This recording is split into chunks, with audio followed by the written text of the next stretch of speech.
അച്ഛൻ കോവിലാറിൽ 2 വിദ്യാർത്ഥികൾ ഒഴുക്കിൽപ്പെട്ടു. Pathanamthitta Marthoma higher secondary സ്കൂളിലെ വിദ്യാർത്ഥികളാണ് ഒഴുക്കിൽപ്പെട്ടത്. ഫയർഫോഴ്സ് എത്തി ഇപ്പോൾ രക്ഷാപ്രവർത്തനം നടത്തുകയാണ്. AV ജയശങ്കറാണ് വിവരങ്ങളുമായി പത്തനംതിട്ടയിൽ നിന്ന് ചേരുന്നത്. ജയശങ്കർ, ഈ തിരച്ചിലിപ്പോൾ നടക്കുകയാണല്ലോ, എന്തൊക്കെയാണ് വിവരങ്ങൾ ജയശങ്കർ?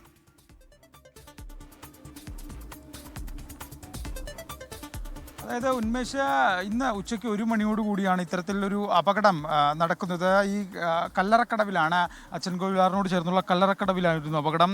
ഈ പരീക്ഷ കഴിഞ്ഞ മാർത്തോമ ഹയർ സെക്കൻഡറി സ്കൂളിലെ കുറച്ച് കുട്ടികൾ ഈ കടവിലേക്ക് എത്തുന്നു. അവർ നീന്താനുള്ളൊരു തയ്യാറെടുപ്പിലായിരുന്നു. ഇതിനിടയിൽ ഒരു കുട്ടി വെള്ളത്തിലേക്ക് വീഴുന്നു. ആ കുട്ടിയെ രക്ഷിക്കാൻ മറ്റൊരു കുട്ടി ചാടുന്നു. ഈ ഒരു ഘട്ടത്തിലാണ് ഇത്തരത്തിലൊരു അപകടം നടന്നതെന്നാണ് ഫയർഫോഴ്സും ഒപ്പം തന്നെ കുട്ടിയുടെ ഒപ്പം ഉണ്ടായിരുന്ന മറ്റൊരു കുട്ടിയും പറയുന്നത്. നബീൽ, നിസാം, ഒപ്പം തന്നെ അജിസൽ എന്നിങ്ങനെ 2 കുട്ടികളാണ് ഇപ്പോൾ നിലവിൽ ഒഴുക്കിൽപ്പെട്ടു എന്ന് ഫയർഫോഴ്സ് പറയുന്നത്.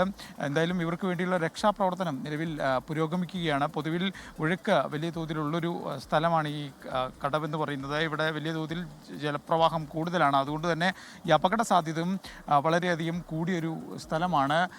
നാട്ടുകാരുൾപ്പെടെ ഏത് സമയത്തും ഇത്തരത്തിൽ ഈ നീന്തൽ അറിയാവുന്ന ആളുകൾക്ക് പോലും ഇവിടെ ഈ വെള്ളത്തിൽ ഇറങ്ങുക എന്ന് പറയുന്നത് കുറച്ച് സാഹസികമാണ്. ഇപ്പോഴെന്തായാലും നമുക്ക് ദൃശ്യങ്ങളിൽ കാണാം, ഫയർഫോഴ്സ് തിരച്ചിൽ നടത്തുന്നുണ്ട്. 2 വിദ്യാർത്ഥികൾക്ക് വേണ്ടിയാണ് തിരച്ചിൽ നടത്തുന്നത്. ഒപ്പം ഉണ്ടായിരുന്ന മറ്റൊരു വിദ്യാർത്ഥി, 2 വിദ്യാർത്ഥികളാണ് ഇങ്ങനെ നാട്ടുകാരെയൊക്കെ ഈ വിവരം അറിയിച്ചത്. 7 വിദ്യാർത്ഥികളാണ് ഈ കടവിലേക്ക് പരീക്ഷ കഴിഞ്ഞതിന് ശേഷം സമയം ചിലവഴിക്കാൻ അല്ലെങ്കിൽ നീന്താനൊക്കെ വേണ്ടി വന്നത്. അതിനിടയിലാണ് ഇത്തരത്തിൽ ഒരു അപകടം ഉണ്ടാകുന്ന സാഹചര്യം ഉണ്ടായത്. എന്തായാലും ഫയർഫോഴ്സ് തിരച്ചിൽ നടത്തുന്നുണ്ട്. പോലീസ് ഉൾപ്പെടെ ഇവിടെ എത്തിച്ചേർന്നിട്ടുണ്ട്. കാരണം ഈ തെരച്ചിൽ ഉൾപ്പെടെ വലിയ സാഹസികമാണ്. കാരണം വലിയ ഒഴുക്കുള്ള ഒരു സമയമാണ്. അതുകൊണ്ട് തന്നെ ഈ തെരച്ചിലിനൊക്കെ കുറച്ചധികം സമയം ഫയർഫോഴ്സിനെ സംബന്ധിച്ച് വേണ്ടിവരും. എന്തായാലും ഫയർഫോഴ്സിൻ്റെ ഭാഗത്തുനിന്നുള്ള തിരച്ചിൽ നിലവിൽ പുരോഗമിക്കുകയാണ്. അവർ അത്യാധുനിക സൗകര്യങ്ങളൊക്കെ ഉപയോഗിച്ചുകൊണ്ട് തന്നെയാണ് ഈ ഒരു തിരച്ചിൽ നടത്തുന്നത്. 2 വിദ്യാർത്ഥികൾ ഒഴുക്കിൽപ്പെട്ടു എന്നാണ്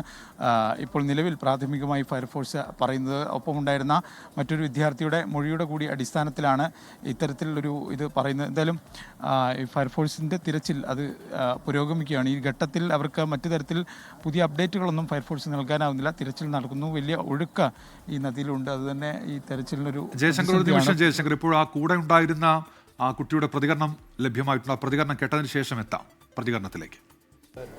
അത് ഒരാൾ അവിടെ ഇറങ്ങിയപ്പോഴത്തേന് ഒഴുകി, അപ്പോഴത്തേന് മറ്റൊരാൾ ചാടി രക്ഷിക്കാൻ പോയതാണ്. 2 പേരും കൂടെ അതിൽ നിരങ്ങി അങ്ങ് പോയി, ഒഴുകിപ്പോയി. ആ സംഭവം അവർ 2 പേരും ഒഴുകിപ്പോയവർ. കുഴപ്പമില്ല, അതറിയില്ല. 7 പേര്. ഞാനും വേറൊരാൾ കൂടെ. ബാക്കിയുള്ളവർ വീട്ടിൽ പോയി. ജയശങ്കർ തുടരുന്നുണ്ട്. ജയശങ്കർ, ഈ തിരച്ചിൽ തുടരുകയാണല്ലോ. അപ്പോൾ ഈ സ്ഥലത്തെക്കുറിച്ച് അറിവില്ലാത്തവരായിരുന്നോ, ഈ ഒഴുക്കിനെ കുറിച്ചൊക്കെ അറിയാത്തവരായിരുന്നോ ഈ കുട്ടികൾ ജയശങ്കർ? അതായത് ഉന്മേഷ, ഈ സ്ഥലത്തെക്കുറിച്ച് അറിയുന്ന ഈ നാട്ടുകാരൊക്കെ തന്നെ ആയിട്ടുള്ള കുട്ടികളാണ്. പക്ഷേ എന്താണ് ആ ഘട്ടത്തിൽ സംഭവിച്ചതെന്ന് അറിയില്ല. നദിയിൽ പൊതുവിൽ ഈ ഒഴുക്ക് കൂടുതലാണ്. ഒരുപക്ഷെ അതിനിടയിൽ ഈ കുട്ടി ഏതെങ്കിലും തരത്തിൽ വെള്ളത്തിൽ പോയി അപ്പോൾ മറ്റൊരു കുട്ടി ഒപ്പം ചാടി, അങ്ങനെ അപകടം സംഭവിച്ചതാകാമെന്നാണ് പറയുന്നത്. ചെറിയ 14 വയസ്സുള്ള 9ാം ക്ലാസ്സിൽ പഠിക്കുന്ന കുട്ടികളാണ്. അത്യാവശ്യം നീന്താൻ അറിയുന്നു എന്നാണ് പ്രാഥമികമായി നമുക്ക് മനസ്സിലാക്കാനാകുന്നത്. മറ്റു തരത്തിൽ നാടും ഈ സ്ഥലത്തിൻ്റെ ടെറൈനൊക്കെ പരിചയമുള്ള ഈ നാട്ടുകാരായ കുട്ടികളൊക്കെ തന്നെയാണ് ഈ അപകടത്തിൽപ്പെട്ടത്. എന്തായാലും പത്തനംതിട്ട SHO നമ്മോടൊപ്പം ചേരുന്നുണ്ട്.